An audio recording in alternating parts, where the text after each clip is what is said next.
Prepare yourself, guys. This is Happy Death Day to You. The movie review, I just saw it. Had a real good time with it. Now, all right, let me just get right back into it because if you saw my first review on the first one, you know I really enjoyed it and I had a blast with the whole cast. Why? What was the most exciting, the most important thing about Happy Death Day and now Happy Death Day to You? It's Jessica Roth. Now, just like the first one, she carries the movie. The movie does not work without her energy, without her acting skills, and I was very much more impressed with what she did this time around because she really stretched those acting chops. Now, I won't spoil it. I don't want to do any spoilers because I don't like to do too many spoilers. But I will make it a two-parter. So first half I'll do no spoilers, and then the second half I'm gonna go just all out. So because I want to explain how we can get into a Happy Death Day trilogy and make this into a compact little trilogy, and I feel like it will go into that. So without further ado, let me break down what I liked about it. Like I said, it begins and it ends with Jessica Roth's character and her performance and her carrying the film, her energy, her drive, her character's passion to get this done and to pull through, and how she fights through the repeat of the effects of the first movie. Once again, she is very energetic. She has an it factor about her that I cannot explain. It's just something, the way she carries this franchise. It's as if it was perfectly designed for her look, her personality, her brand, her energy, her style, everything that she is probably in real life, and how it's the perfect casting, and it's probably the main reason why she was chosen for this role, right? And it just carries on to this sequel. Now, Happy Death Day to You. Is it better than the first one? I think not. If you're looking at it as a separate movie, it's a sequel,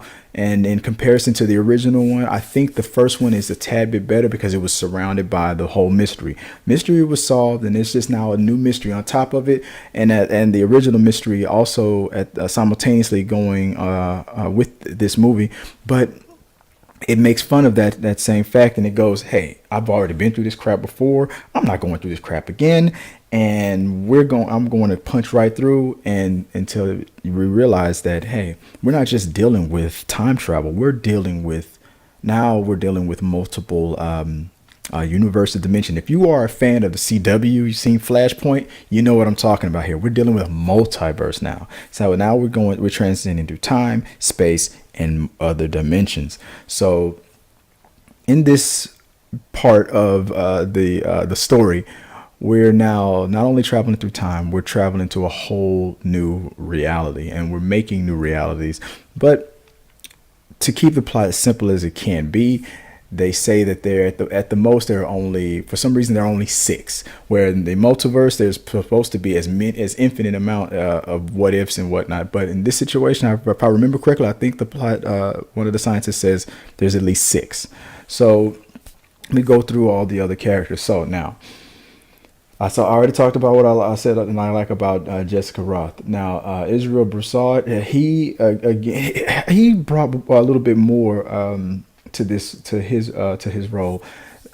The chemistry between those two is very strong. It's strengthened on this one. So you not only go through a whole situation where you're trying to get through the whole funny stuff, the mystery, but you're starting to really root for these guys. You're thinking to yourself, I cannot believe we're going through this stuff again, and we have to explain the fact that you two belong together.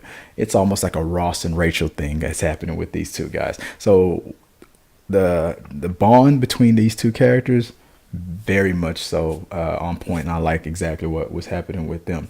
Now, when we introduce the new characters, thanks to Fee Woo's character, who it turns out has a big key role into all this that's going on with this whole universe, this whole reason that we're doing these things. We introduce so Sarah Yarkin's character, and she played, who did Sarah play? Andrea. Andrea and it seemed like the Samar character were two guys that were just there for a lot of comic relief and just to move the plot along. But it seemed like there was a lot more going there, so I don't know if they should dive into that a little bit more. Why the Rachel character is I'm sorry, Rachel Matthews character Danielle and the Lori character were it was brought back and dove more into, and they did more character development on these two young ladies. Was at first it was jarring to me, but when we realized that we were not only time traveling, but we were going to other dimensions, it made more sense. It felt natural, and I totally was on board as after it was initially explained. We also, once again, since we reset to the times of the first movie, we're dealing with the original killer again, and how Flower dealt with dealing with him again was a lot easier this time around. Now that we know who he is, how he escapes, and all these things, it was a lot more comical on how to deal with him, and he was dealt with a lot of times. But because this is a new movie and a new twist is being brought on board, not only was he dealt with, but he. Now that I think about it, you know what? I'm going to get to that a little bit later. I don't want to spoil too much. I'll get to the spoilers a little bit later on it. The one thing I did appreciate about this movie is that they didn't focus on the fact that it was a Groundhog Day situation. Now, this was totally focused on Back to the Future. They said this is a Back to the Future 2, not Back to the Future, but Back to the Future 2 situation. And the funny thing that I kept noticing in the background and the music was they kept using the Back to the Future when something was realized music. It wasn't the exact same sound, probably because they didn't have the copyright for it, but it was, you could tell that that's what they were doing. Every time there was a come to Jesus or an aha moment, you would hear that music, and it was hilarious every time I heard it. I felt like Marty McFly was supposed to come through and at any moment and just say, this is heavy. But once everything was resolved and put right, I got a hunger for more. So I feel like I wish I want this to wrap up in a third movie. I feel like it's a door that was not left closed, and I'll get to that in a second. I'm about to get into my spoilers territory in a second here. Now, if you noticed on the trailer, there was a moment where let's look him up one more time, where the Ryan fan character came face to face with himself. Now, this became what I thought was going to be a major key issue with this movie. Then it just kind of phased out for some weird reason, and that will be explained when they started going back to the steps on the first movie. Kind of wasn't a door that it was a door that wasn't closed. It was kind of left open, and they never really came back to it. So let's now move into the whole spoilers territory of this. So you got a warning here. 3, 2, 1. Spoiler alert, guys. Now, we discovered that Fan and his crew, that would be Samar and Andrea, are the reasons behind the time looping. It wasn't a cosmic thing. It wasn't fate. As Flowers was kind of disappointed. She found out that it wasn't like a destiny kind of a thing. But at the same time, even though it was a machine that they created, some kind of Big Bang Theory, quantum physics stuff that they were working on, trying to, I think they were trying to reverse time, but they realized that they did too much, and they didn't even realize that they were looping time for Flower. And what she had to struggle to do was they had to now go through a lot of testing. And since time resets and nobody's going to remember except her, she had to go through a whole thing where she had to learn and write down all of those variables, those numbers that you see scientists write on those dry erase boards. And she had to remember multiple failed experiments until they finally got to the correct one. And how she had to remember these things was one of the most hilarious parts of the movie. I was thinking, oh my God, how many times you're going to have to die to remember all these things? Because this is what scientists do. They study, they fail, they learn from those mistakes, and they retest. And the only way for her to retest is to reset. The only way for her to reset is to die. So And if you remember from what the pain that she went through in the first one, every time she dies, you don't know how many times that she's going to have to come back. She says that the number of times that she died in the first movie was 11. So we don't know if the 12th time is the final time, the 13th time. We don't know. Maybe it just depends on the person, how strong they are. But once she got past 10, she got very, very weak. The killer was, now that we're in a different multiverse, now certain things are different. We found out that, spoiler again, guys, we find out that her mother is still alive in this different universe. We find out that Carter is not dating her. She's dating is it the Danielle character, Ruby, or the Lori character? Even the killer is a different person. I won't spoil that one but if you kind of watch the first one, you kind of figure, yeah, it should have been that person. Yeah, that made more sense. But they kind of course correct on that one, and they bring a whole new baddie on this one as well. So it's not what you think. It's not nothing is what you think. This whole different universe thing is totally unique. So we get into a point where I feel like I want to talk about what should be the way to close this whole thing out. If we can get a trilogy, what should be the third one called? So it's Happy Death Day. Happy Death Day to You. Should it just be Happy Death Day 3?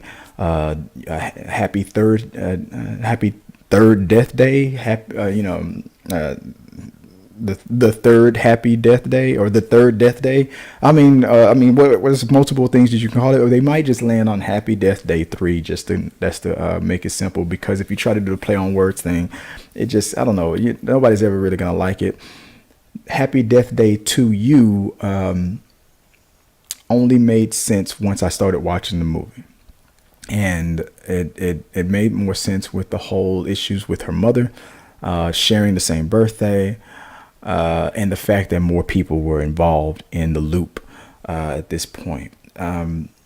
Seeing the same characters that we didn't get character development from the first one, and then getting to revisit them again, and people getting to redeem themselves, was a very good twist on it. And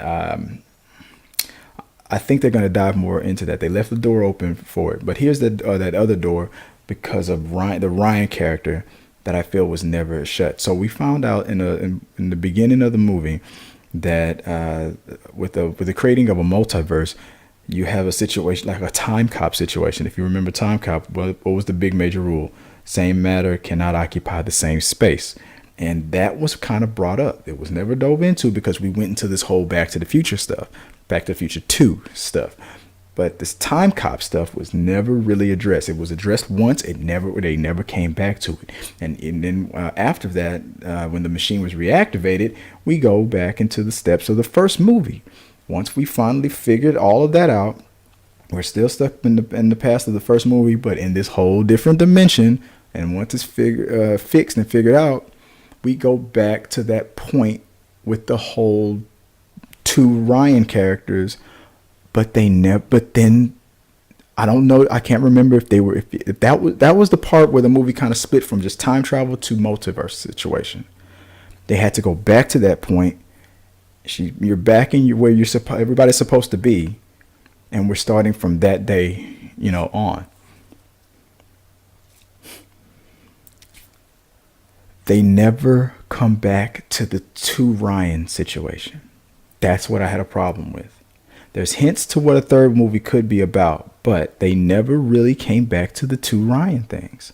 So if he's dying more than once and he's coming back and forth, if this is the third time it happened, there should now be at least 3, maybe 4 Ryans walking around.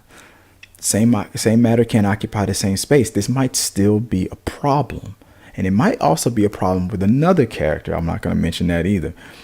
So Happy Death Day 3 we might be dealing with multiple Ryans, or maybe there's multiple Flowers. That wasn't an issue, or Carters or anything like that. It wasn't an issue in this movie. The only time we ever saw 2 of the same person was with Ryan, and we saw that on the trailer.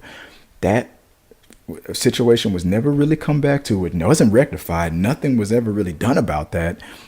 you're left kind of believing that the universe just self-corrected itself once we figured out the code to reset everything. But did it? Because he was there. If she was brought back to that point of the movie that was in the first act, wouldn't that double still be there? Because his looping was never really fixed. We came to that situation.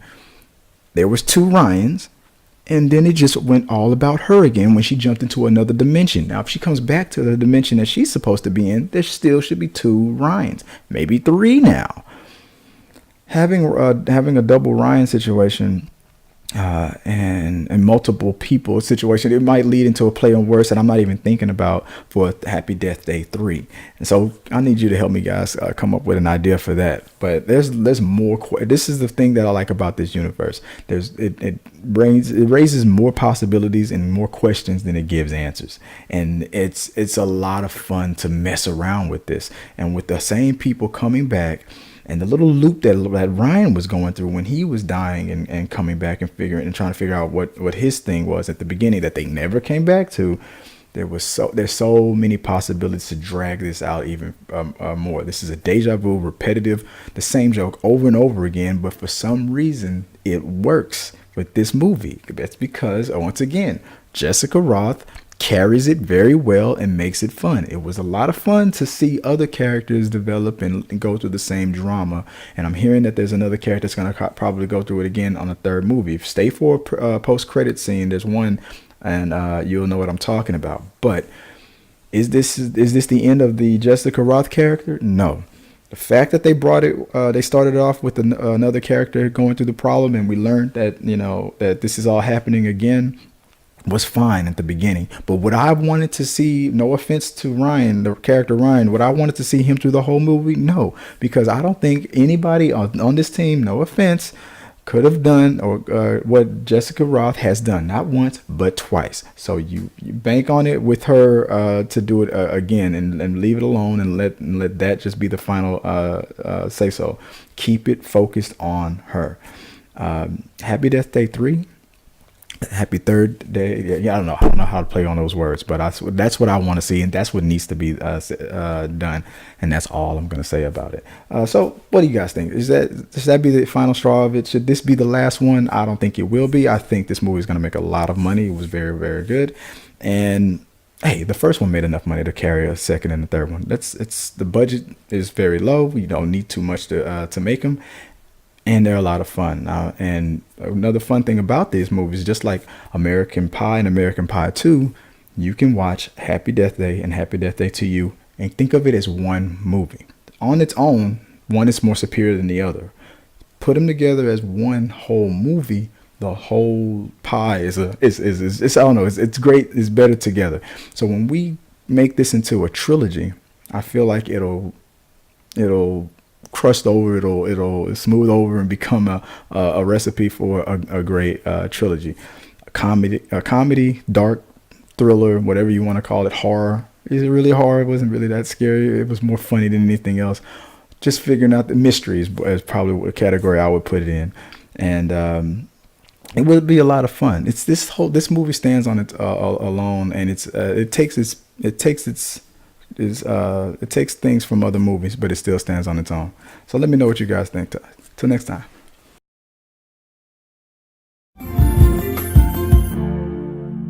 Whoa, hey, before I forget, I'm not even wearing the same clothes. Doesn't even matter. Movie magic. Thanks for watching the video all the way to the end. Like if you like, share if you care, comment for a compliment, subscribe to the tribe, and if you want to know more about how you can send me a message and be a part of We Got Your Mail, that's coming up right here. Check this out.